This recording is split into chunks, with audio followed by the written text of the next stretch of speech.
Today we are going to start the eukaryotic cell. Very slow. Okay? And detailed.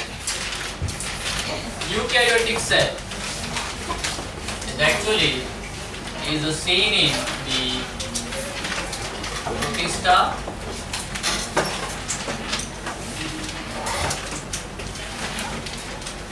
all fungi, all protistas,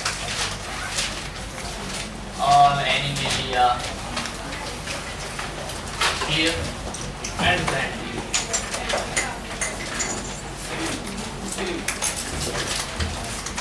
All these kingdoms actually show the eukaryotic cell. है ना? बेटा एक prokaryotic cell और eukaryotic cell का एक difference between the prokaryotic cell and eukaryotic cell आप सबके centre पे मेल कर दिया जाएगा, जैसे कि हमने फैमिलीज का चार्ट भेजा था, है ना? तो आप लोग रिसीव कर लेना, मैं बोल दूंगा कि अभी भेज दिया गया है, then you can receive. Anyway, Protista, Fungi, Animalia, Plantae, इन सब में बेटा यूकैरियोटिक सेल हमको देखने को मिलता है। बहुत ही आसान सा कंसेप्ट है। यूकैरियोटिक सेल के बारे में कुछ चीज हमने देखी थी लास्ट क्लास में भी बेटा, एनसीईआरटी में जो दिया गया है that it will range from 10 micrometre to the 20 micrometre in size. उसका जो साइज होता है वो 10 माइक्रोमीटर टू 20 माइक्रोमीटर ऐसा एनसीईआरटी में लिखा है। जनरली जब हम लोग बहुत ही बड़ी बात करते हैं तो वो 10 माइक्रोमीटर टू 100 माइक्रोमीटर इस साइज में आपको दिखाई देगा। मतलब आप गेस कर सकते हो कि एक प्रोकैरियोटिक सेल एक यूकैरियोटिक सेल के अंदर रह सकता है, ठीक है? मतलब इसका साइज इतना बड़ा होगा। श्योर?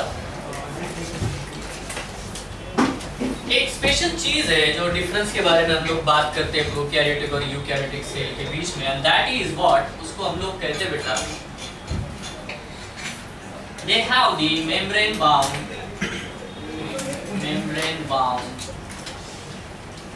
organelles। हम लोग प्रोकैरियोट सेल के बारे में बोलेंगे they don't have the membrane bound organelles। if I will say prokaryotes don't have the organelles, it is wrong। उनमें ऑर्गेनल प्रेजेंट है, ribosome. Prokaryotes have the organelle, they don't have the membrane bound organelle। ये simple difference है। These all have the membrane bound organelles, ठीक है? Due to this membrane bound organelles, they show the concept of compartmentalization। मतलब बेटा इस eukaryotic cell में हर एक function के लिए अलग अलग कंपार्टमेंट है। कोलेस्ट्रॉल क्लोरोप्लास्ट बना हुआ है for the making food, synthesising the food. Mitochondria बना है तो रेस्पिरेशन के लिए, है ना? ऐसे अलग अलग कंपार्टमेंट्स बनाए गए। So there is a division of labour, there is a compartmentalisation. ये कंसेप्ट आपको यूकैरियोटिक सेल में दिखेगा। इट्स वेरी सिंपल, है ना? Compartmentalisation. And there are two types of cell, two types. बहुत ही इजी कंसेप्ट है बेटा, ये आप लोगों ने पढ़ा है। Two types of cell. कौन से दो टाइप है ना? One that is what the plant cell and animal cell. तो एक detailed list difference between the plant cell और एनिमल सेल उसी मेल के साथ अटैच्ड होगी। प्रोकैरियोटिक सेल और यूकैरियोटिक सेल इसका difference, as well as plant cell और एनिमल सेल इनका डिफरेंस, क्योंकि जब हम लोग आगे पढ़ते चले जाएंगे वो बातें आएगी बीच बीच में, ठीक है? बस उसको एक प्रिंटेड फॉर्मेट में आपको मिल जाएगा। Plant cell as well as what the animal cell, इनके बीच का जो डिफरेंस है, plant cell as well as what the animal cell, इनके बीच का जो डिफरेंस है वो आप देखोगे अभी जितना भी हम लोग पढ़ेंगे उसमें। हम लोग सबसे पहले कंसंट्रेट करते हैं कि अगर ये मेम्ब्रेन बाउंड ऑर्गेनल्स उसमें प्रेजेंट होते हैं in case of the eukaryotic cell, अगर इसमें बेटा मेम्ब्रेन बाउंड ऑर्गेनल्स प्रेजेंट होते हैं तो वन बाय वन हम लोग ये जो एंटायर सेल देखेंगे, सेल के स्ट्रक्चर को हम लोग पढ़ेंगे। यूकैरियोटिक सेल का जो अगर हम लोग स्ट्रक्चर पढ़ते हैं तो ऑब्वियसली हमारे पास बेटा एक ही चांस है। हम इस केस में, in this case we are going to study about its covering, ठीक है, that is called as what the cell envelope as well as the cytoplasm. These two things we are going to study, है ना? ये दो चीजें हम लोग पढ़ेंगे। सेल एनवेलप के केस में बेटा दो ही चीजें हो सकती है, two things we can study. One is a cell wall, and another is the plasma membrane. Another one is the plasma membrane. Clear? Now cell wall और प्लाज्मा मेम्ब्रेन, इसमें एक स्पेशल चीज ये है कि cell wall is only present in the plant cell, ये आप जानते हो, and the plasma membrane is present in all organisms. सारे ऑर्गेनिजम्स में प्लाज्मा मेम्ब्रेन होता है, चाहे वो बैक्टीरिया हो, ठीक है, चाहे वो फंगस हो, चाहे कोई भी ऑर्गेनिज्म, बेटा Animalia, Plantae, every organism has the plasma membrane. It's very simple question, which of the following component of the cell is seen in all the cells? So answer is plasma membrane.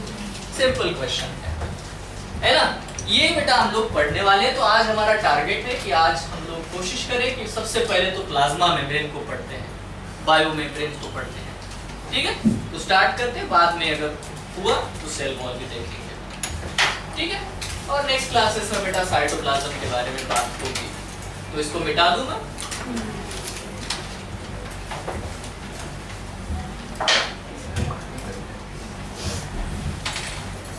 Heading biomembrane.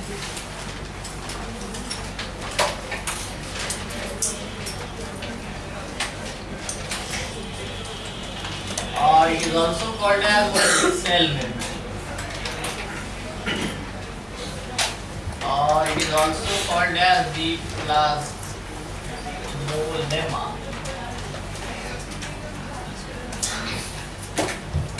बहुत सारे नाम है उसके, ठीक है?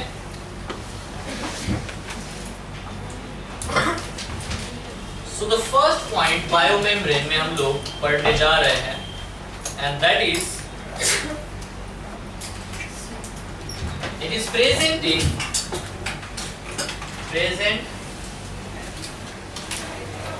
all living organisms, living cells, ठीक है, bracket में organisms. This is the first point जो अभी हमने बात की थी, है ना? It is present in all living organisms, living cells, सब में ये प्रेजेंट होता है। इसकी एक स्पेशल चीज है बेटा जो हमें हमेशा याद रखनी है, it is selectively permeable, ठीक है? Third thing, it is flexible, ठीक है, ये फ्लेक्सिबल है। Next thing, it is a living boundary. Cell wall non living होता है, रिजिड होता है, प्लाज्मा मेम्ब्रेन लिविंग है, फ्लेक्सिबल है, ठीक है? थोड़ा सिंपल है ये, कोई मुश्किल बात इसमें है नहीं, living boundary. When we talk about the biochemical nature,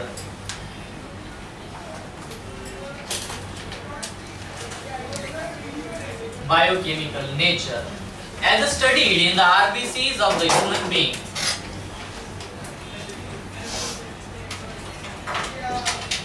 बेटा बायोकेमिकल नेचर जो है RBCs में ह्यूमन बींग्स में पढ़ा गया after the advancements in the microscopy in 1950s, है ना? 1950s में जो एडवांसमेंट्स हुए हैं, इलेक्ट्रॉन माइक्रोस्कोप, TEM, ठीक है, ये बहुत सारी चीजें हैं, ठीक? तो इसकी डिस्कवरीज के बाद में बेटा हम लोगों ने बायोकेमिकल नेचर्स को भी देखना शुरू किया, ठीक है?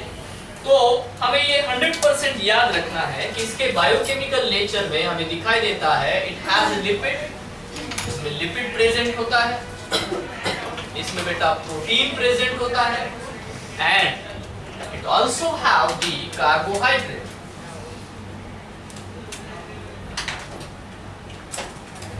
ठीक है, it also have the carbohydrate. ये तीन चीजें बेटा उसके बारे में हम लोग समझते हैं, देखते हैं. ठीक है, if we talk about lipid content, lipid content के बारे में बात करते हैं बेटा, तो plasma membrane has the 40% amount of the lipid. It is 40%. I will write here as a approximately 40%. ठीक है? Approximately 40% amount is lipid. Now, lipid actually consists of the phospholipid.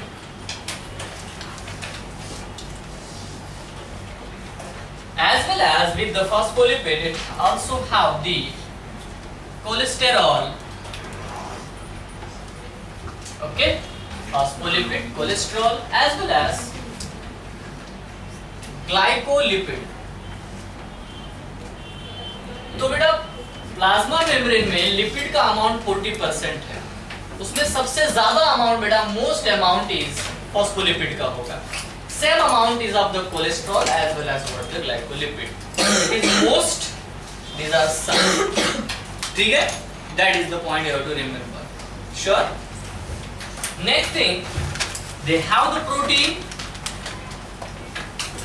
आपके एनसीईआरटी में लिखा है 52% approximately. It is approximately 52%. ये percentage आपको याद होना बहुत जरूरी है because it is given in NCERT. ठीक है, approximately 40%, approximately 52%. प्रोटीन्स के केस में अगर हम लोग देखें तो हमें ये याद रखना है कि arginine and lysine rich, these are the two amino acids which are most abundantly present in the plasma membrane protein. Arginine as well as what the lysine. ठीक है, these two different types of the amino acids are most abundantly present in the proteins. Sure. Next thing, carbohydrate.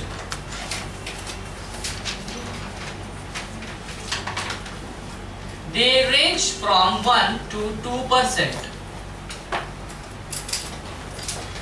Okay, range 1 to 2%. ये आपको याद रखना है, ये आपको पता होना चाहिए. Remember it.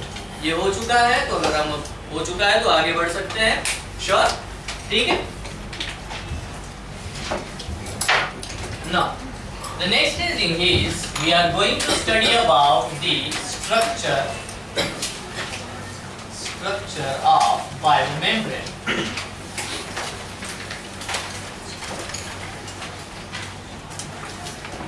Structure of biomembrane or the plasma membrane.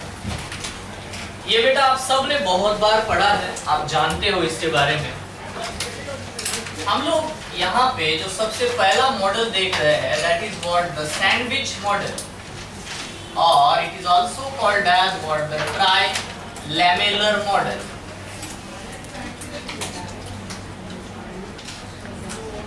Clear? Sandwich model अभी ब्रेक हो चुका है आपका पहले, है ना? तो सैंडविच और ट्राइलेमेलर मॉडल जो है, ठीक है, दैट इज, अब इसके बारे में क्या क्वेश्चंस आपको नीट में पूछे जा सकते हैं. ये मॉडल किसने प्रपोज किया था? नाम है बेटा Dawson and Daniel.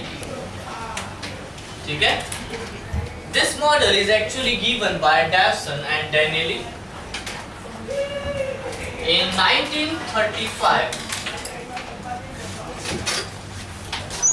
In 1935.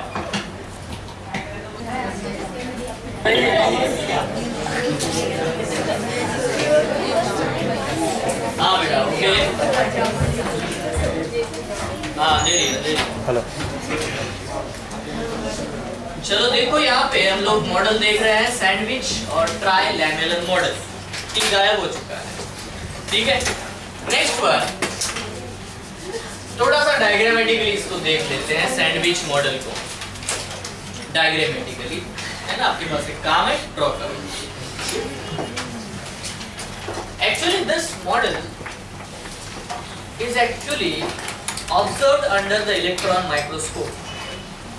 Electron microscope में जब बेटा प्लाज्मा मेम्ब्रेन को ऑब्जर्व किया गया तो उसमें एक्चुअली ऐसा दिखा कि सेल के ऊपर एक व्हाइट लाइन है और बेटा ऐसी एक व्हाइट लाइन है और बीच में बेटा ऐसा डार्क एरिया है। तो उसको इंटरप्रेट करने की कोशिश की डैल्सन एंड डैनियल ने। उन्होंने कैसे उसे इंटरप्रेट किया इसको थोड़ा ध्यान से देखें। केमिकल एनालिसिस से पता तो चला कि उसमें प्रोटीन्स होते हैं, लिपिड्स होते हैं, एवरीथिंग ओके। अपर प्रोटीन लेयर, एक इंटैक्ट प्रोटीन लेयर अपर प्रोटीन लेयर है। उसके नीचे बेटा यहाँ पे लोअर प्रोटीन लेयर है। This is a lower protein layer, this one is the lower protein layer. In between this protein layers यहाँ बेटा फॉस्फोलिपिड्स है। आप लोगों ने बायोमोलिक्यूल्स पढ़ा है और आप बहुत अच्छे से जानते हो। So these phospholipids are present here.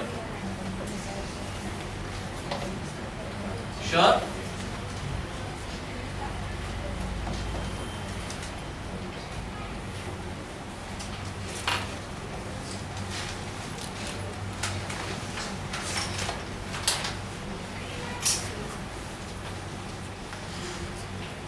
ठीक है, phospholipids are there. Now you have to remember here that this is the phospholipid bilayer.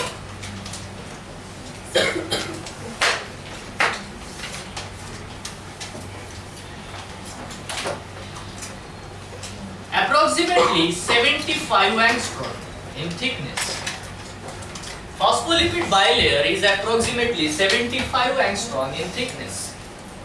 Okay, this is the upper, that is the outer side layer of the proteins, this black one, and this is also the inner side layer of the proteins. This protein layer ranges 20 angstrom approx, clear, and this layer actually ranges 20 angstrom approximately. Sure? तो बेटा ये outer protein layer है, ये inner protein layer है और बीच में उसके phospholipid bilayer है।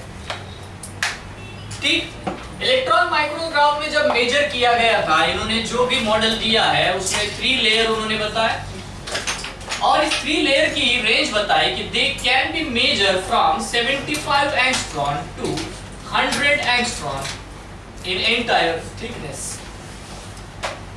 ठीक है, उसका जो एंटायर थिकनेस है एंटायर प्लाज्मा मेम्ब्रेन का वो 100 एंगस्ट्रॉम तक जा रहा है मैक्सिमम। श्योर, 75 टू 100 एंगस्ट्रॉम ये जो रेंज है, इस रेंज में ये एंटायर बेटा आपका स्ट्रक्चर है हमको दिखाई देता है। ठीक, इसको हम लोग थोड़ा सा ध्यान से अगर समझे तो बीच में जो लेयर है दिस वन फॉस्फोलिपिड बायलेयर, इसको हम लोग रेंज में डाल देते हैं 45 टू 75 एंगस्ट्रॉम। ठीक है, तो आपका जो ये चीज है वो एडजस्ट हो जाती है।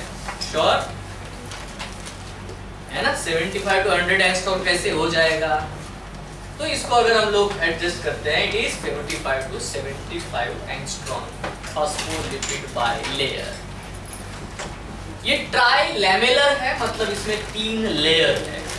सैंडविच मॉडल इसीलिए है क्योंकि दोनों साइड में प्रोटीन्स है और बीच में बेटा फॉस्फोलिपिड है, दैट्स इट, इसीलिए इसको सैंडविच मॉडल कहा गया है। यहाँ पे एक और पॉइंट है बेटा, ये जो चीज हमको दिखाई दे रही है दिस इज द फॉस्फोलिपिड, एक सिंगल फॉस्फोलिपिड है। ठीक है, this one is called as what the head and this is called as the tail.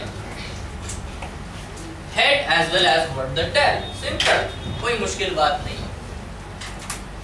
Head is always what we can write, it is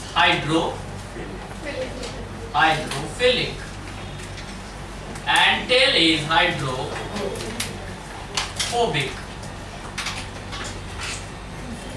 Head is hydrophilic and tail is hydrophobic.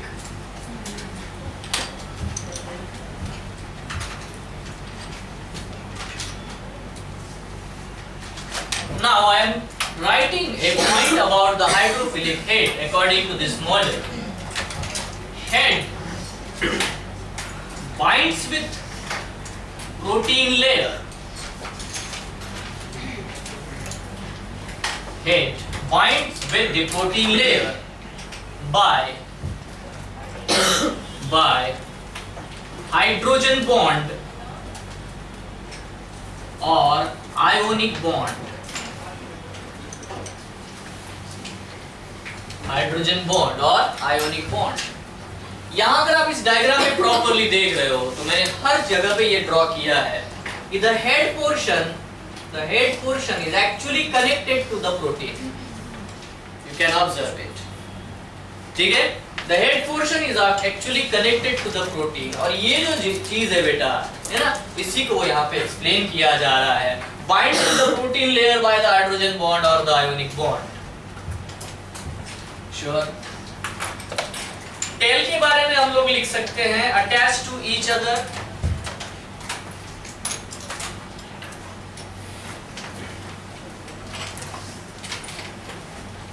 By V से शुरू होगा.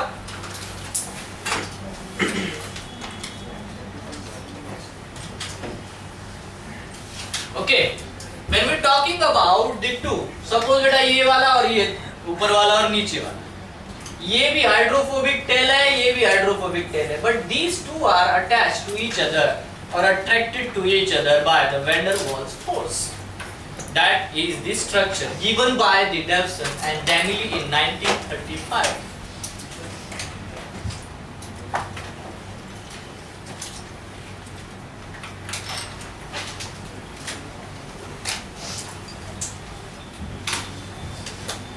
This is the first model.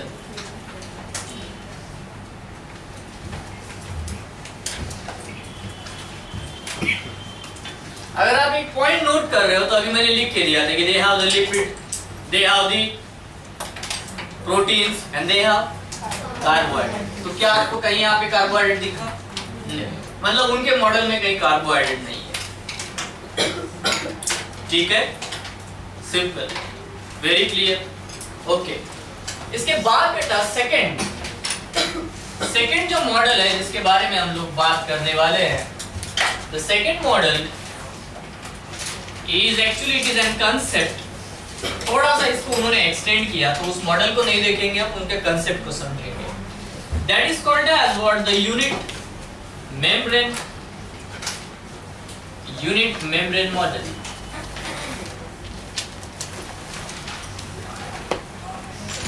Unit membrane model is actually given by Robertson.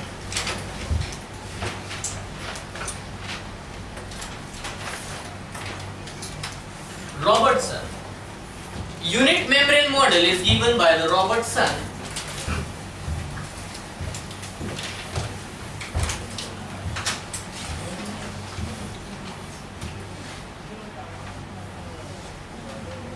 In 1959.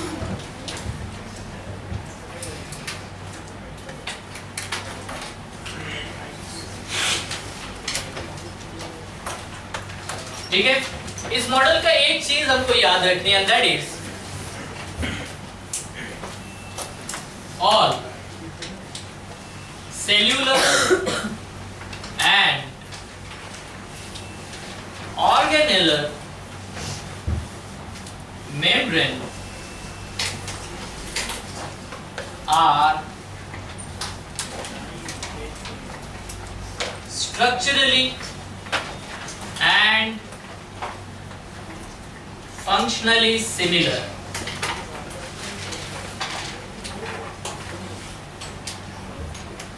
ठीक है? उनका ये statement हमको याद रखना है कि जितने भी डिफरेंट लेवल के बेटा जहां पे भी मेम्ब्रेन होंगे, मतलब हम लोग बात करें endoplasmic reticulum is a membrane, chloroplast के ऊपर मेम्ब्रेन है, माइटोकॉन्ड्रिया के ऊपर मेम्ब्रेन है, lysosome has the membrane.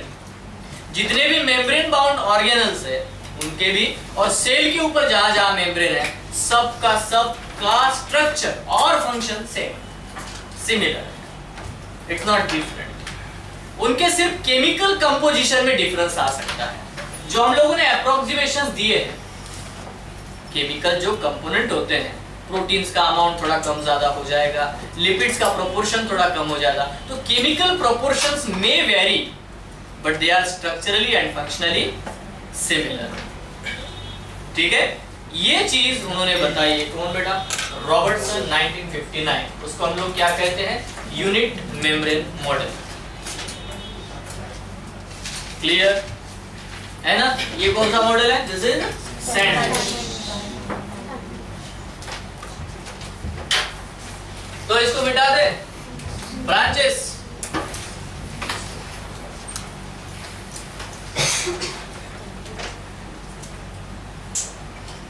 Yes, sir. Now there is a third model which is explained in your NCERT textbook. Fluid mosaic model given by Singer and Nicholson 1972. Okay, fluid mosaic model given by the Singer, name है उसका singer, profession नहीं, singer. ठीक है, singer and Nicolson 1972। याद रखना है 1972, NCERT में दिया है 1972। ठीक है, सिंगर एंड निकोलसन मतलब आप लोग जानते हो कि आरबीसीज का प्लाज्मा मेम्ब्रेन स्टडी किया गया था, एरिथ्रोसाइट। ठीक है, ये याद रखना है, एरिथ्रोसाइट्स का बेटा प्लाज्मा मेम्ब्रेन स्टडी किया गया था। इसके बारे में सबसे पहला पॉइंट हम लोग लिखेंगे, and that is it is most widely accepted model. Second point, it shows the mosaic pattern arrangement of protein. And third point that I will explain now, protein iceberg in a sea of phospholipids. Okay, listen very carefully. What is the difference between these two, unit membrane model and sandwich model? Sandwich का मतलब बहुत simple है बेटा, दो bread है, उसके अंदर आप लोगों ने शायद if you are in Mumbai, अगर बेटा वो डैनियल डैसन मुंबई में होते तो उन्होंने वड़ा पाव मॉडल बोला होता, मे भी पॉसिबल है। ठीक है, तो बीच में वड़ा है फास्फोलिपिड का और ऊपर का ब्रेड का स्लाइस है, नीचे भी ब्रेड का स्लाइस है, दैट्स इट। ठीक है, वो फिक्स्ड है, वो बदलता नहीं, वो चेंज नहीं होता। इसका मतलब ये है बेटा कि the model of the Daniel and Dawson as well as the model unit membrane model of the Robertson cannot explain, drawback लिख के रखना, cannot explain the selective permeability of the plasma membrane. That is the drawback, क्योंकि उसमें कोई movement ही नहीं है।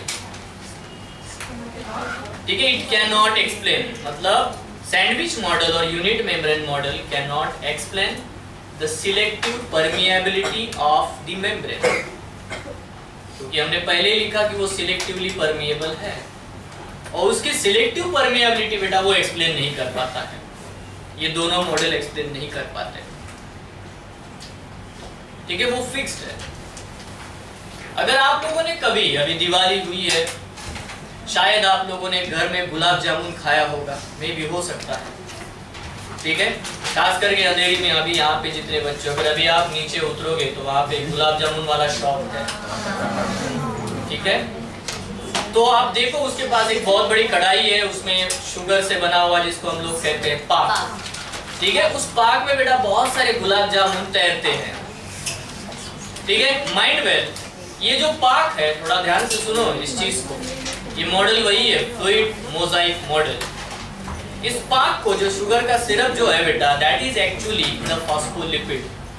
Phospholipid एक पूरी लिक्विड जैसा है और उसके अंदर बेटा ये proteins as a gulab jamun तैर रहे हैं, फ्लोटिंग। इसको कहते हैं बेटा fluid mosaic model. That you have to remember, it is not fixed, वो फिक्स नहीं है, ठीक है, वो फ्लूइड है, ये हमें समझ में आना चाहिए। उसके नाम से ही वो मोजाइक क्यों है, क्योंकि उसमें अलग अलग प्रोटीन जो बेटा अलग अलग पोजीशन पे रहते हैं, इसलिए वो मोजाइक है। मोजाइक मतलब वेरिएबिलिटी, वेरिएशन, ये हमें समझ में आना चाहिए नाम से। Clear? So protein iceberg in a sea of phospholipid. Sure? या तो हम अपने मुंबई वर्जन में बोले, जैसे कि उसे हमने वड़ा पाव वाला कहा, इसको हम लोग बोलेंगे कि गुलाब जामुन है ना, तैर रहे हैं किसमें बेटा?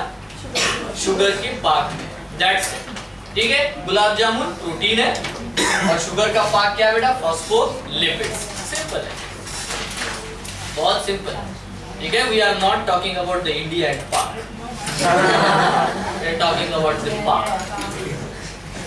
नाउ बेटा इसी चीज को थोड़ा सा हम लोग प्रॉपर्ली समझे, क्योंकि ये बहुत ही इंपॉर्टेंट है as per the NEET examination question pattern, ठीक है। ये बहुत ज्यादा इंपॉर्टेंट है, इसलिए हम इसको समझने में टाइम लेंगे।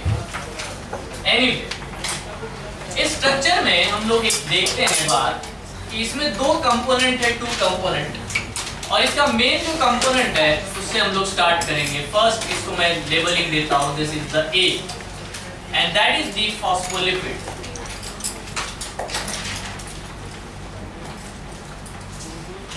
Phospholipid, this is the first. आपने वो पॉइंट बोला ना कि that the first model cannot explain the selectively permeable nature of cell membrane, वो सेकेंड वाले थ्योरी के लिए भी वैलिड है ना? दोनों। Okay, thank you sir. Phospholipid, मैंने अभी आपको बताया था कि 40% में फॉस्फोलिपिड है, कोलेस्ट्रॉल है, ग्लाइकोलिपिड है। इसलिए मैं यहाँ पे पहला स्टेटमेंट लिखता हूँ, it is most abundant component, ठीक है।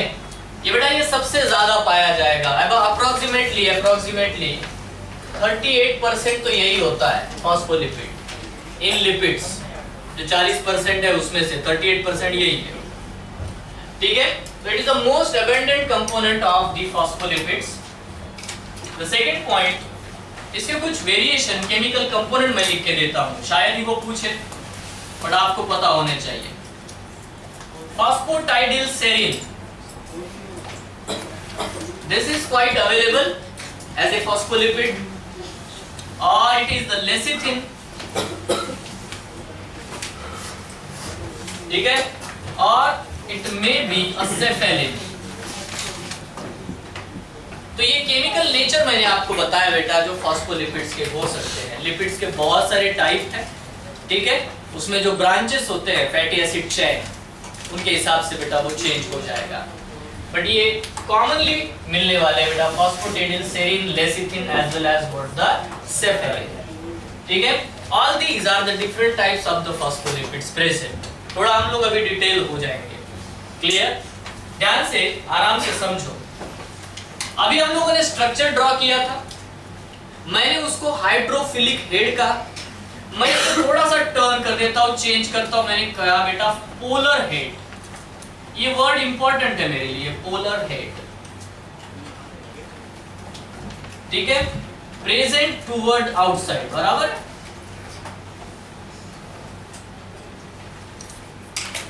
Polar head present towards outside, मतलब ये डायग्राम बिल्कुल ड्रॉ मत करना, अभी मैं दिखा देता हूं, ड्रॉ मत करना, जब तक पूरा नहीं हो जाता डोंट ड्रॉ इट, ठीक है। ये देखो यहाँ पे हम लोगों ने इस तरह से अरेंजमेंट किया है, हेड है, टेल है, ठीक है। बिल्कुल इसके अपोजिट साइड पे बेटा यहाँ पे हम लोग अरेंजमेंट कर देते हैं इनका, ठीक, this is head, this is head. तो हेड जो होता है हमेशा आउटवर्ड फेसिंग है, and head is always polar in nature, it is hydrophilic, it is polar, mind well. ठीक, बहुत सिंपल है। तो इसके बाद का स्टेटमेंट ये आएगा, non polar tell towards inside, और इनवर्ड लिख सकते हो, आउटवर्ड और इनवर्ड भी आप लोग यूज कर सकते हो। ठीक है, तो जब भी आप देखोगे इस अरेंजमेंट को तो डेफिनेटली टेल बेटा इनसाइड होगा, है ना, और हेड जो बेटा आउटसाइड को फेस करेगा। That is very simple thing. Clear है, कोई कंफ्यूजन नहीं है? Okay, no non polar tail, ये याद रखना, पोलर हेड है और नॉन पोलर टेल है, but entire phospholipid bilayer is non polar, that you have to remember. क्या कहा मैंने कि अगर मैं इसको पूरी लेयर को देखना चाहता हूं तो ये मैं उसे नॉन पोलर मानता हूं, क्योंकि सिर्फ इसका सुपरफिशियल लेयर बेटा पोलर है, बाकी अंदर तो नॉन पोलर है। Mind well. ठीक है, कंसेप्ट बिल्कुल क्लियरली समझ जाना आप लोग। Next one,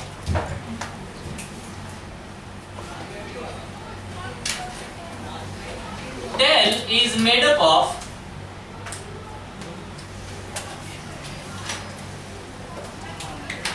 saturated or unsaturated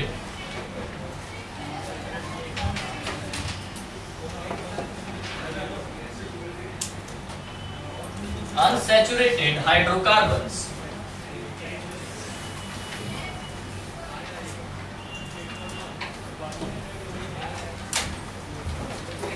fatty acid chain है, इसका मतलब हाइड्रोकार्बन जरूर है ना। तो हमें ये समझना है कि tail is made up of saturated और अनसैचुरेटेड हाइड्रोकार्बन्स, दोनों भी हो सकता है। ठीक है, but mostly it is saturated, क्या कहा मैंने? सैचुरेटेड हो सकता है, अनसैचुरेटेड हो सकता है, but mostly it is saturated. Okay, now यहाँ पे थोड़ा सा याद रखना कि ये लिपिड क्या करता है। इट प्रोवाइड्स, इसके बारे में बात कर रहे हैं, फॉस्फोलिपिड क्या प्रोवाइड करेगा? It provides fluidity to the plasma membrane. ठीक है बेटा, जो भी फ्लूइड नेचर है वो actually provided by the phospholipid bilayer. ठीक है, phospholipid bilayer is actually provided by, ठीक है, the arrangements of hydrophilic and hydrophobic arrangement of the phospholipids. Okay, ये अल्टीमेट, इसलिए वो बन जाता है बाइलेयर, बट वो बाइलेयर फिक्स नहीं है, बाइलेयर फिक्स्ड नहीं है, it is not fixed. That is the thing we have to remember. It provides fluidity to the plasma membrane. एक वर्ड आपके एनसीईआरटी में आया है, उसको हम लोग समझने की कोशिश करते हैं। इस बेस बहुत ही आसान है बेटा, थोड़ा ध्यान से देख लो। The quasi fluid nature, capital लिखता हूं क्यों, ताकि आपको याद रहे। The quasi fluid nature, the quasi fluid nature of lipid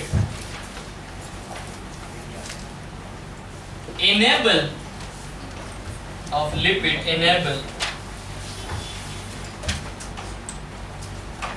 lateral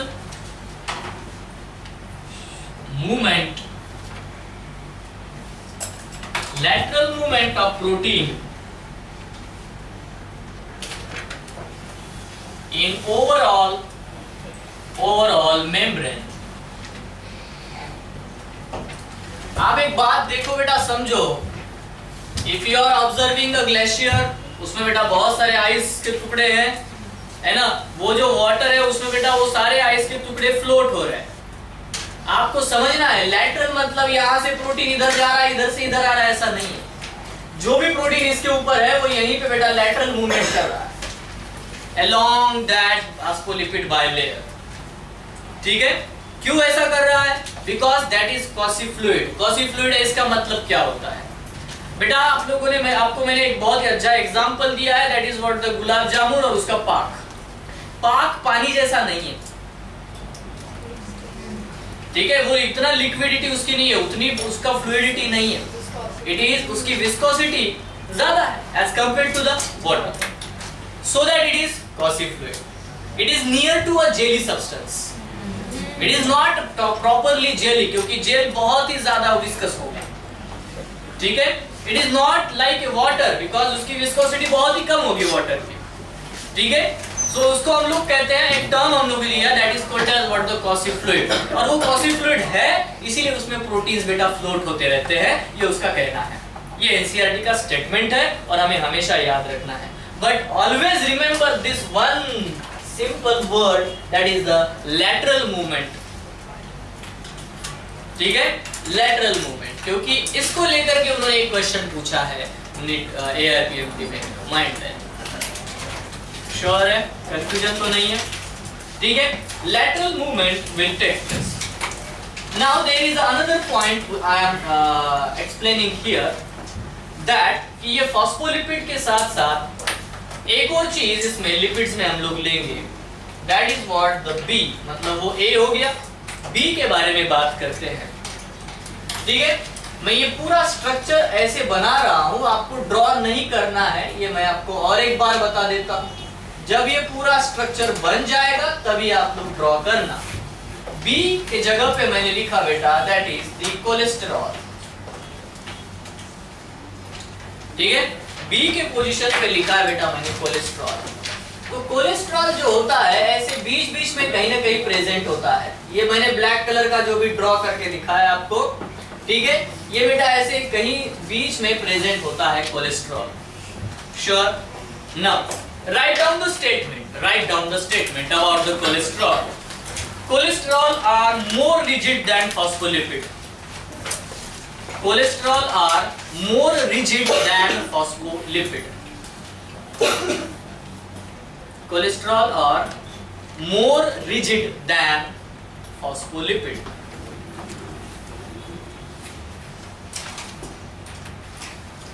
ठीक है. Second point, cholesterol helps in stability of plasma membrane.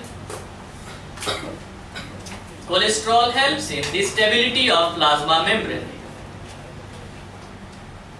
Plasma membrane की स्टेबिलिटी को वो हेल्प करता है. Cholesterol helps in stability of the plasma membrane. Sure.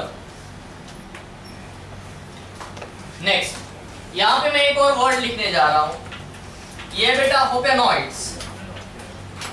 लिखो, hopanoids are present instead of cholesterol. Hopanoids, HOPANOIDES, Hopanoids are present instead of cholesterol in prokaryotes plasma membrane. In prokaryotes plasma membrane. अगर आपको कोई difference पूछे, what is the difference between the plasma membrane of prokaryote and eukaryote, तो आप एक simple चीज उनको बता सकते हो कि plasma membrane of prokaryotes have hopanoids and the eukaryotes have the cholesterol. ठीक है. यहाँ पे हम लोग सीधा सा एक सिंपल देखते हैं. मैं यहाँ पे एक फॉर्मूला लिखता हूँ, the amount of cholesterol is directly proportional to the rigidity of plasma membrane.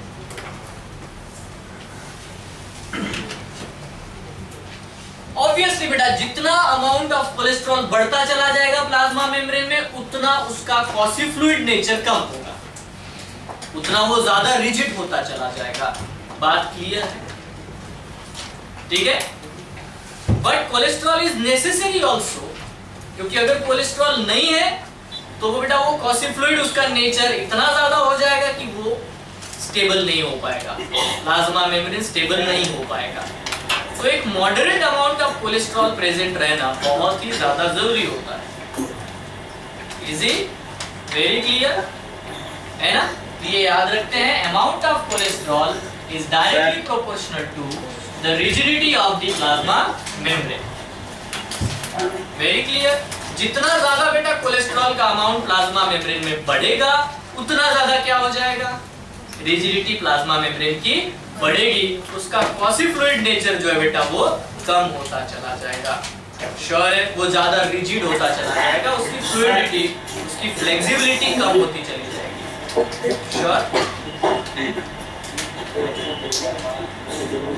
Sir होपेनाइड और कोलेस्ट्रॉल का कंपोजिशन एक ही है, मतलब वो दोनों डेराइव्ड लिपिड्स है क्या? केमिकली बेटा उनका नेचर मैच करता है, ठीक है, बट थोड़ा डिफरेंट है। इसमें थोड़े प्रोटीन कंपोनेंट भी ऐड रहते हैं होपेनॉइड्स, ठीक है। वो तो रिसर्च वाला इश्यू है, जब हम लोग मिलेंगे IISc बेंगलोर में तब देखेंगे, ठीक है।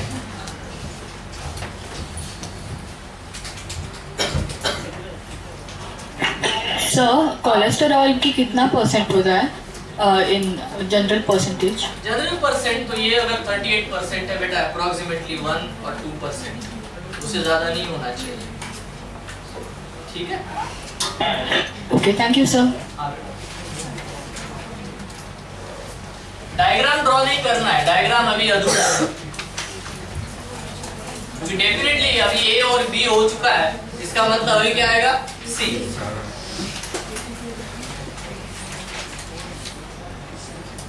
तो क्या आपने एक पॉइंट नोट किया कि tail is hydrophobic, tail is non polar,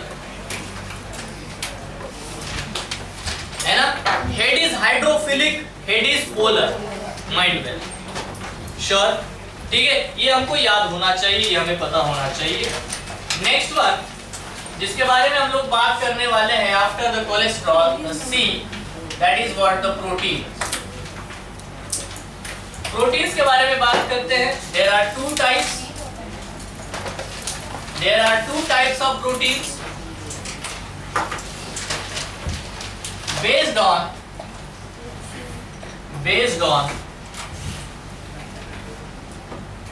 ease of extraction,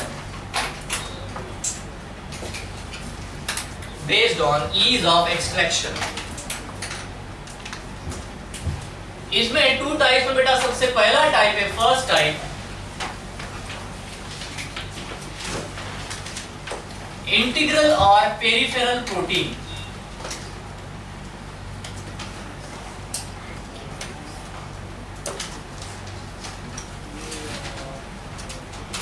It is tightly bound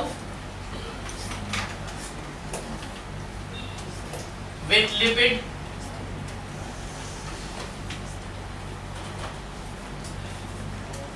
cannot be easily extracted,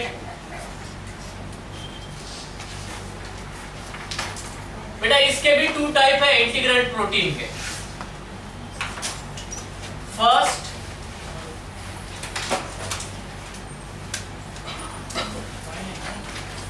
partially bound, second totally bound, clear, partially bound and totally bound। अब मैं structure draw करता हूं, ध्यान से देखो। यहां बेटा मैंने एक गैप डेवलप किया है और इस गैप में हम लोग एक कंप्लीट एक ऐसा प्रोटीन ड्रॉ कर रहे हैं, ठीक है। अगर आपको दिख रहा हो तो this is the outside of the cell, outside of the cell, and this one is what, the inside of the cell. मतलब from outside to the inside एक कंप्लीट प्रोटीन बेटा पास हो रहा है। और एक यहाँ पे अगर ड्रॉ कर देते, एक ऐसा प्रोटीन मैंने ड्रॉ किया जो बस यहीं तक आया। अब यहाँ आप 100% बता सकते हो खुद कि कौन सा पार्शियली बाउंड है और कौन सा टोटली बाउंड है, ठीक है। ये पार्शियली बाउंड है और ये बेटा टोटली बाउंड, ठीक है। तो इस टोटली बाउंड के बारे में लिखते हैं। It is actually called as what, the tunnel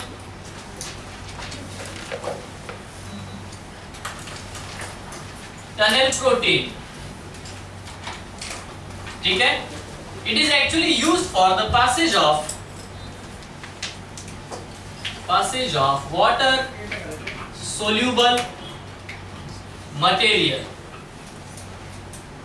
that is what the polar material. अब बेटा ये कंसेप्ट याद रखना, ठीक है। Here I am giving a star, remember the lipid bilayer is a non-polar in nature, so the polar component cannot diffuse through this plasma membrane. Lipid bilayer के through बेटा polar component pass नहीं हो सकते, so they have an channel through the tunnel protein, जिसके through बेटा कौन पास हो सकता है?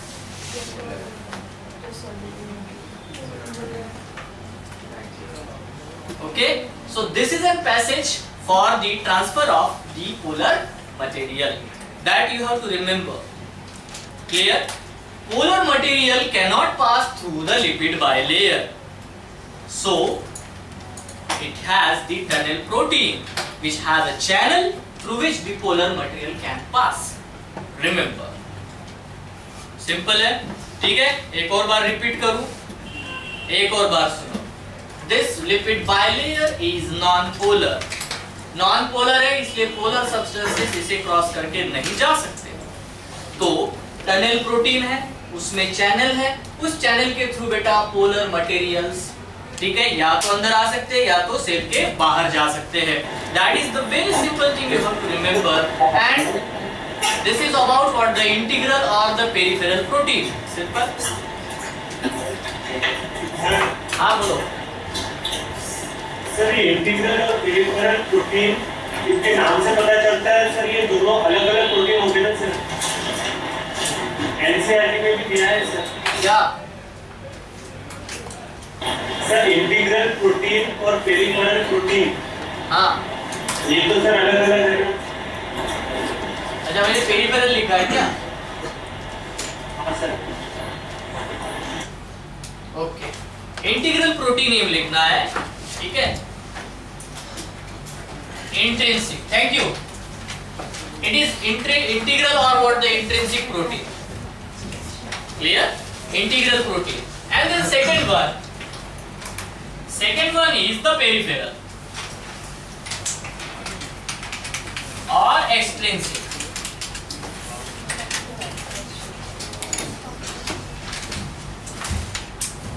ओके, ये यहाँ पे जो लिखा था वो एक्चुअली सेकंड आना चाहिए, integral as well as what the peripheral.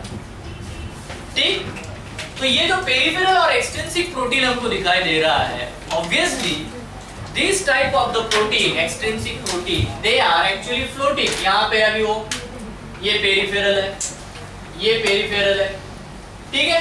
इस तरह से हम लोग देख सकते हैं, this is what the peripheral, ये पेरिफेरल प्रोटीन है और एक्सटेंसिव है। What the statement you can write here? The first one, peripheral protein can be easily extracted. Simple. ठीक है? This statement you can write here. The peripheral protein can easily be extracted. Clear?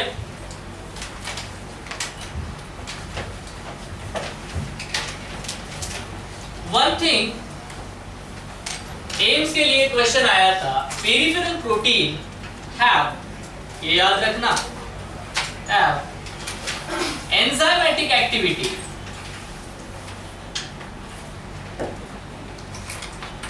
ठीक है, have the enzymatic activity. Peripheral protein जो होते हैं, extensive protein जो है बेटा, वो एंजाइमेटिक एक्टिविटी शो करते हैं।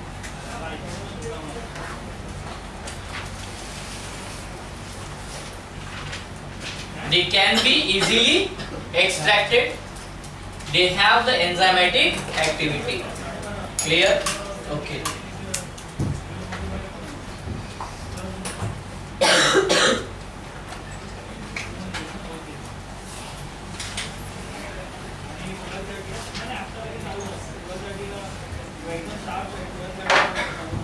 Now see here,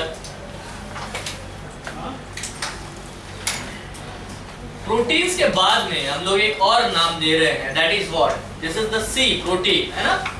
इसके बाद बेटा एक और टर्मिनोलॉजी हम लोग देखेंगे यहाँ पे, D, and that is the spectrin. Sir यहाँ पे पार्शियली बाउंड प्रोटीन है, उसका फंक्शन क्या है? पार्शियली बाउंड प्रोटीन ये जो है बेटा, अभी इसका फंक्शन आपको समझ में आएगा, ठीक है। ये जो पार्शियली बाउंड है एंटायरली, इनके बहुत सारे डिफरेंट फंक्शंस होते हैं। थोड़ी देर बाद में आपको क्लिक होगा, हम लोग बात करेंगे, ठीक है। ये स्पेक्ट्रीन है। Okay sir, thank you. Spectrin जो है बेटा, यहाँ हम लोग क्या कर रहे हैं, यहाँ देखना, ये शायद ये इनर साइड में प्रोटीन है, पेरिफेरल प्रोटीन है। इस पेरिफेरल प्रोटीन को इस तरह से एक हेलिकल स्ट्रक्चर बेटा मैंने ड्रॉ किया। This is actually the spectrin, this is actually the spectrin. अब हम लोग स्टेटमेंट लिखेंगे स्पेक्ट्रिन के बारे में, that is these are the helical protein, helical protein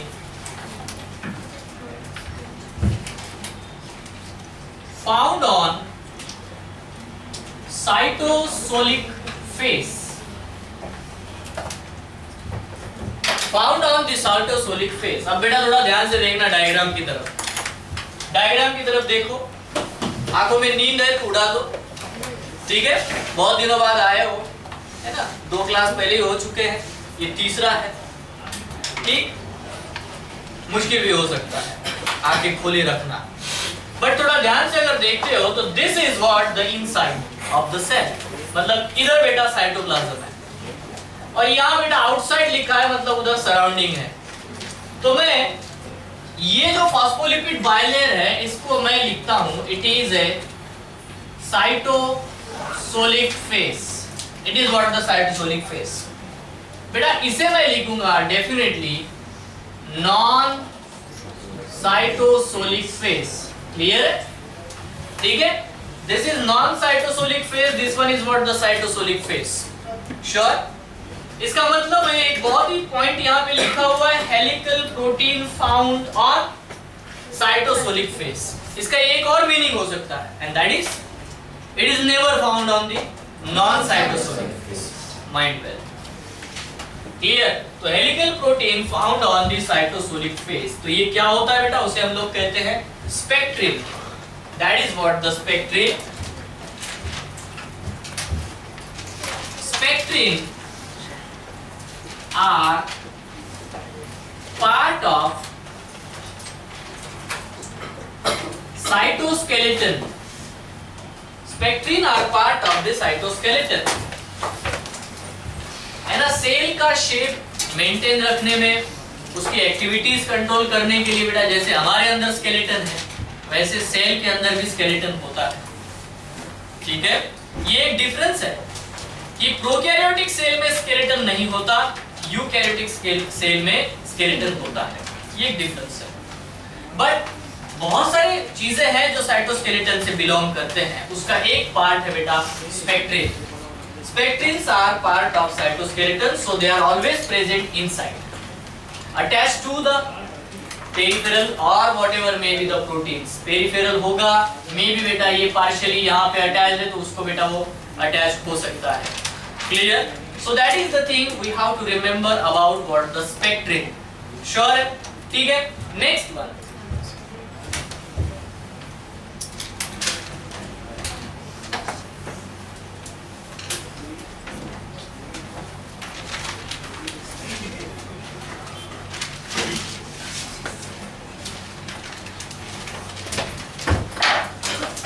and that is E,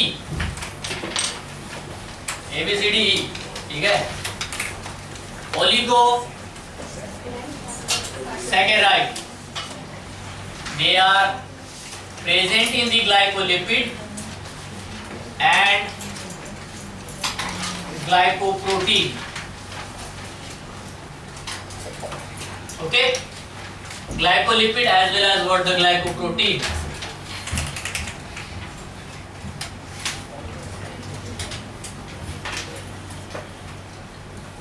They are involved in cell to cell recognition,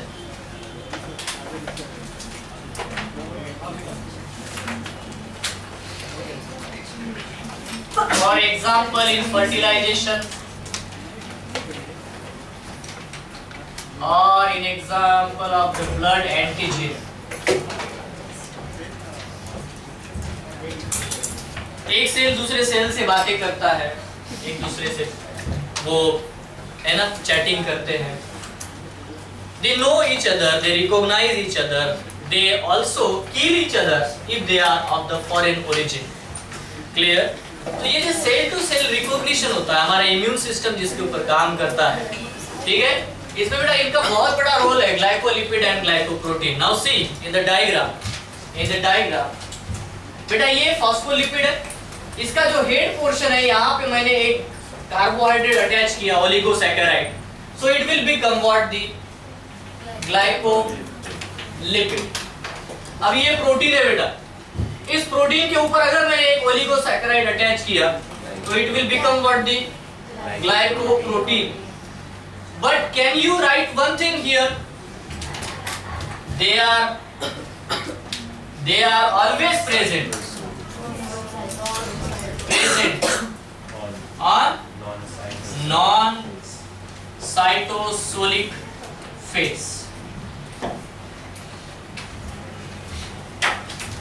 Sure, they are always present on the non-cytosolic phase. Non-cytosolic phase पे बेटा वो present होता है. ये बहुत simple चीज है जो हमें समझ में आनी चाहिए.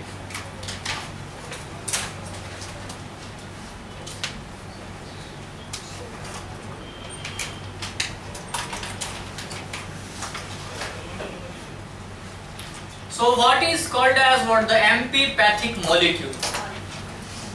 Amphipathic molecule.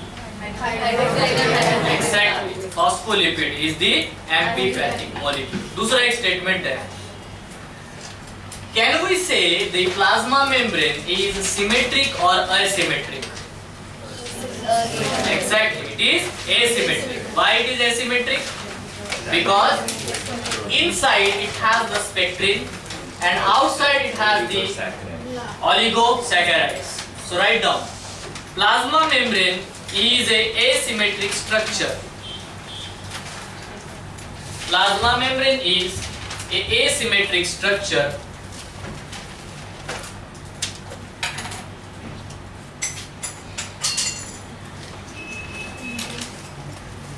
Plasma membrane is a asymmetric structure.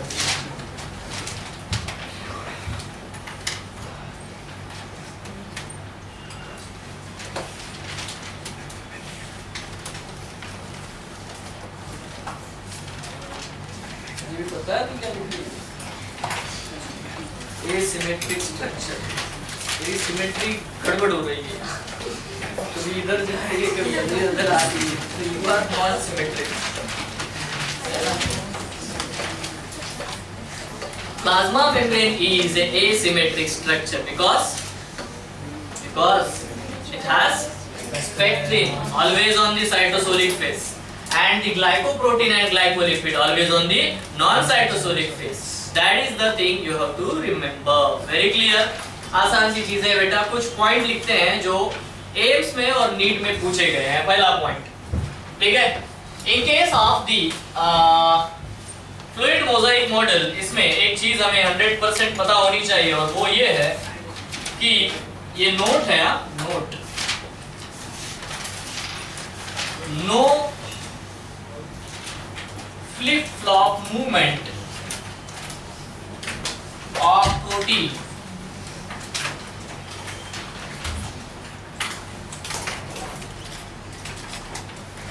ठीक है, no flip flop movement of protein. इसको थोड़ा ध्यान से देखना. सपोज बेटा ये प्रोटीन इधर है, ये प्रोटीन इधर है. ऐसा कभी नहीं होगा कि इधर वाला इधर आ जाएगा, इधर वाला इधर आएगा. No flip flop movement of protein can not take place. Lateral movement होता है प्रोटीन का, लिखा है हमने. फ्लिप फ्लॉप मूवमेंट नहीं होता, उसी का ऑप्शन था. So there is a no flip flop movement of the protein. That you have to remember very carefully. Second point है बेटा, वो ये है कि rotational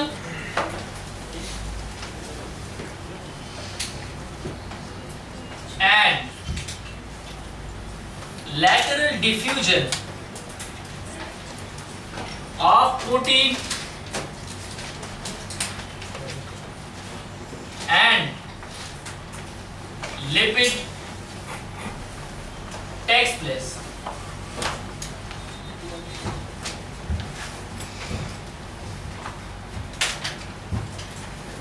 Rotational and lateral diffusion of proteins and lipid takes place.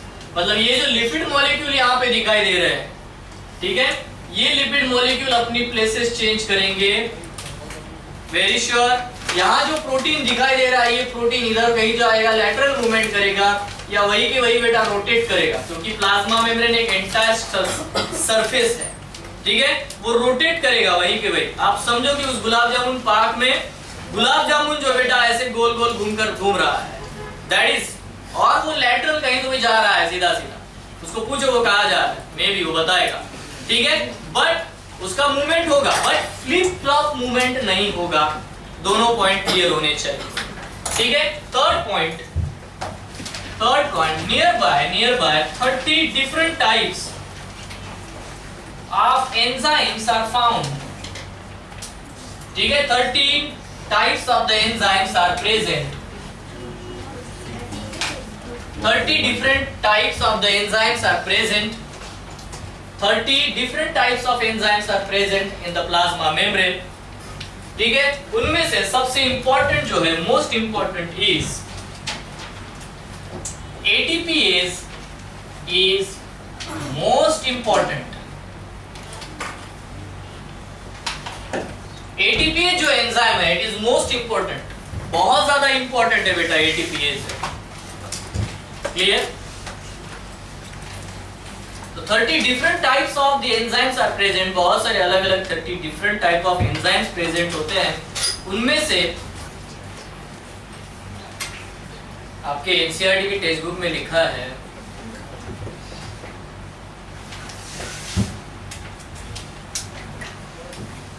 the non-polar nature of the TEL, ठीक है, is inward, which is protected from the aquatic environment of the cell. Non-polar nature जो होता है TEL का, वो inward, ठीक है, so it actually prevents or protects from the aquatic environment of the cell, because cell mostly composed of 65 to 70% water. उसमें पानी तो है, वाटर. क्लियर? बाकी सारी चीजें उसमें इन्वॉल्व है, it is a solvent. Clear? तो cytoplasm shows the sol gel nature. वो एक सॉल्यूशन है, एक जेल है, ठीक है. Cytoplasm shows the sol gel nature. Sol SOL solution, gel GE sol gel nature. तो उसके अंदर जो भी वाटर कंटेंट है उसको वो सेपरेट कर रहा है सराउंडिंग से. ठीक, अगर ये हाइड्रोफोबिक नेचर इसका नहीं होता, हाइड्रोफोबिक नेचर, तो यहाँ पे ये सेटल ही नहीं होता. ट्रांसपोर्ट के बारे में अभी पढ़ेंगे हम लोग.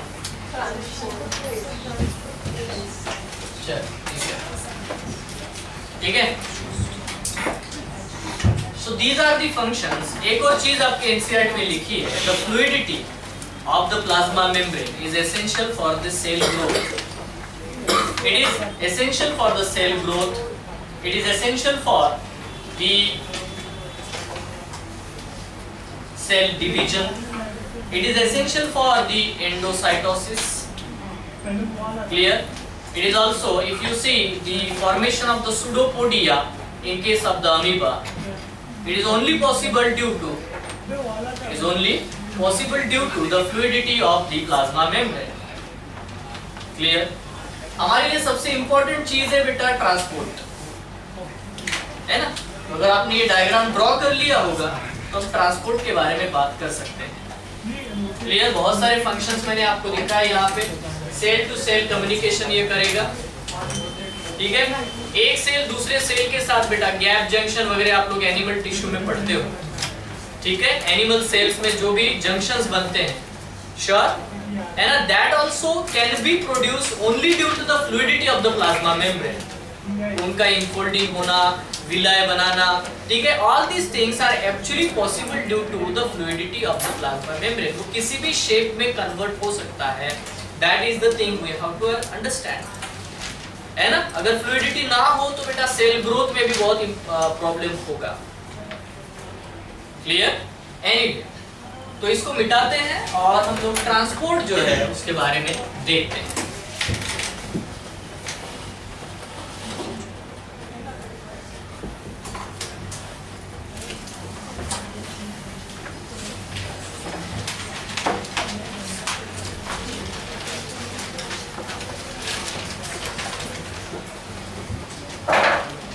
See, this is very simple. बेटा हम लोगों ने यहाँ पे प्लाज्मा मेम्ब्रेन ड्रॉ किया, this is the plasma membrane, और मैंने आपको पहले ही बताया कि प्लाज्मा मेम्ब्रेन जो भी बेटा it is non polar. Plasma membrane जो होता है बेटा वो नॉन पोलर है, दैट्स इट। ऑब्वियसली सपोज हम लोग बात करते हैं, this is the inside of the cell and this one is the outside. Clear? If any component which is neutral, मतलब उसके ऊपर कोई चार्ज नहीं है, मतलब वो पोलर नहीं है, वो नॉन पोलर नहीं है, वो न्यूट्रल है। ऐसा कोई भी सब्सटेंस अगर बेटा बहुत ज्यादा अमाउंट में outside of the cell present है या तो इनसाइड द सेल प्रेजेंट है, और बेटा उसके इनसाइड में उसका ही कंसंट्रेशन, उसी सब्सटेंस का कंसंट्रेशन कम, तो that is this molecule by simple diffusion will enter. ठीक है, मैं इस प्रोसेस को सीधा कह देता हूं, this is what the simple diffusion. It is the simple diffusion. Clear? तो क्या हुआ simple diffusion? Simple diffusion always occurs along the concentration gradient, along the concentration gradient through cell में। बट कौन सा सब्सटेंस होना चाहिए? या तो वो न्यूट्रल होना चाहिए या तो वो नॉन पोलर हो। पोलर सब्सटेंसेस का ऐसा हो नहीं सकता। It is possible for the polar substance? No. So we have one thing here. यहाँ बेटा हमारे पास में एक प्रोटीन चैनल है, टनल प्रोटीन है, बराबर है, यहाँ पे चैनल है। सपोज बेटा इस सब्सटेंस का अमाउंट बाहर बहुत ज्यादा है, ठीक है, और सेल के अंदर बेटा कम, बट इसका नेचर खुद ये पोलर है, ये सब्सटेंस पोलर है। ऑब्वियसली वो सिंपल डिफ्यूजन से अंदर नहीं आ सकता। तो definitely this molecule along the gradient, not against, along the gradient ही बेटा अंदर आ जाएगा, but it came through a protein channel or with the help of the carrier protein। ठीक है, तो ऐसी कंडीशन को हम लोग कहते हैं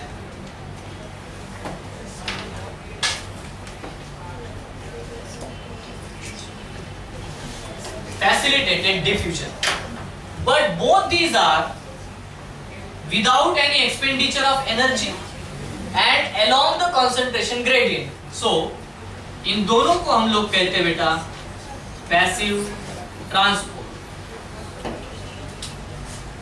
ठीक है, these two are passive transport।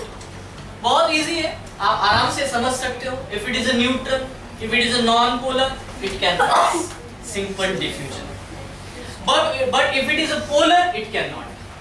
ये पोलर है तो पास नहीं हो सकता, ठीक है, इसीलिए बेटा वो अंदर आएगा थ्रू एक प्रॉपर प्रोटीन चैनल और द कैरियर प्रोटीन। तो इसको मैं कहता हूं passive transport. But passive transport के दो पॉइंट हमें हमेशा याद रखने हैं। The first thing, no expenditure of energy, ठीक है, and second point it must occur along the concentration gradient. It's very easy, simple, ठीक है। ऑन द अदर हैंड यहाँ पे एक और हम लोग देखते हैं, ठीक है, जिसको हम लोग कहेंगे एक्टिव ट्रांसपोर्ट।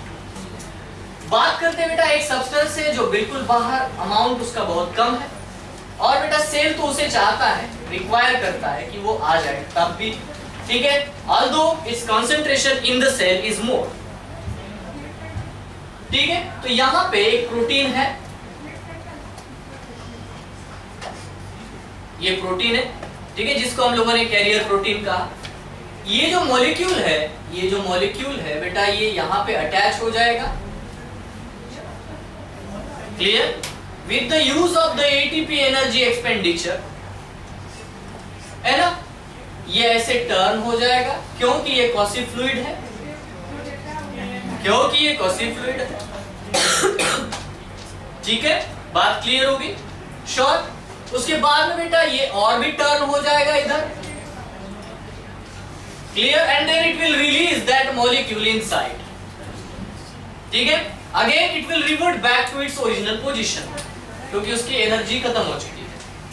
अगर फिर से उसको रोटेट करना है, ठीक है, तो ये रोटेशनल वो डिफ्यूजन करा रहा है, बट ऐसा नहीं हो रहा कि यहाँ पे प्रोटीन था, उसने यहाँ से कुछ उठाया, फिर इस साइड में आया, फिर इधर, ऐसा नहीं है। It is not flip flop, mind well. ठीक है, वो एंटायरली बेटा पूरी तरह से इंटीग्रेटेड प्रोटीन है। ऐसा नहीं कि उधर का पेरिफेरल इधर आया, इधर का उधर गया, उसने अपना पोजीशन चेंज नहीं किया, बाहर से अंदर, अंदर से बाहर नहीं हो रहा है। Mind well. ठीक है, this is the thing you have to remember, but this is actually the active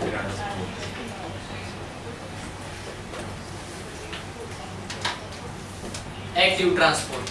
Easy है, बहुत ही आसान है, it is an active transport. Clear? अब बेटा हमको ये भी याद रखना है कि active transport needs expenditure of energy as well as it can occur against the concentration gradient. Against the concentration gradient needs energy. Along the concentration gradient no need of energy. Simple है, कोई confusion नहीं है. Active transport का आपके text book में example दिया है, sodium potassium pump.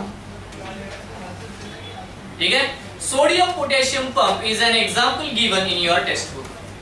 ठीक है, ट्रांसपोर्ट के अलावा हम लोग एक और चीज के बारे में यहाँ पे बात करेंगे, and that is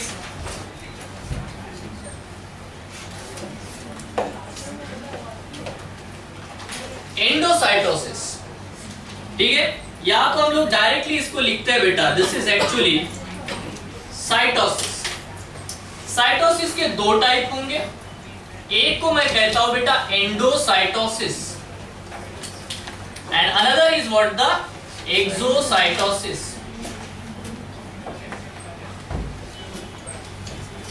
Okay, endocytosis may be of two types.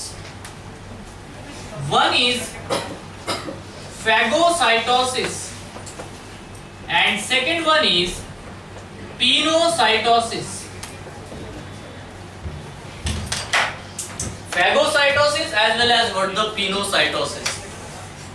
Suppose you are observing a amoeba cell, उसने अगर बेटा solid substance को engulf किया, that is the phagocytosis.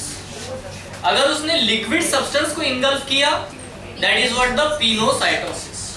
खाओ पियो, clear? खाबो phagocytosis. बंगाली में एक्चुअली दोनों एक ही होता है, तो पीबो pinocytosis. clear? थोड़ा सा बेटा ध्यान से यहाँ पे लिख देता हूं मैं. Phagocytosis, it is what the solid substance and liquid substance. Exocytosis is removal of the waste material from the cell. Exocytosis क्या होगा? Removal of the waste material from the cell. That is called as what the exocytosis. It's very easy. ठीक है, तो this is all about what the plasma membrane. Sure? ये आप लोग बना लो, लिख लो.